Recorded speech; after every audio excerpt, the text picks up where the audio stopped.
Venezia ha rinnovato domenica il suo antico rito dello sposalizio con il mare.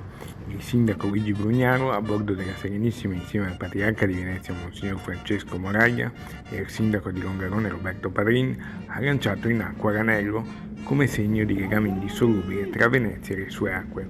Quest'anno Venezia si è gemellata appunto con Longarone, ricordando in particolare i 60 anni del disastro del Vajont che ricorreranno il prossimo ottobre. A Longarone è stato consegnato l'anello dogale di ritorno da Odessa che l'aveva tenuto in custodia lo scorso anno.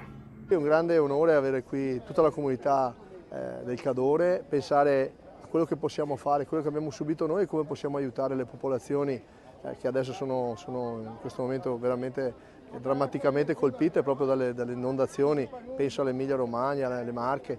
La giornata ha visto anche la disputa delle regate, i mercatini, il corteo acqueo ad accompagnare la Serenissima con i volatori. Il ringraziamento a Venezia da parte del primo cittadino di Longarone.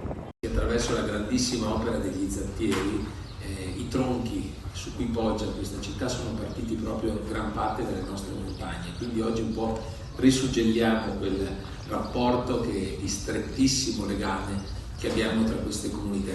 Poi la messa solenne, nel giorno della festa liturgica dell'Ascensione, celebrata nella chiesa di San Nicolò del Lido, con il messaggio del patriarca.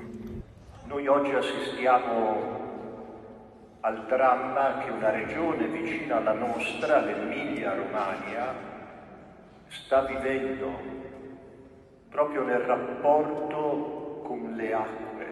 Quest'anno ricorderemo i 60 anni di un evento tragico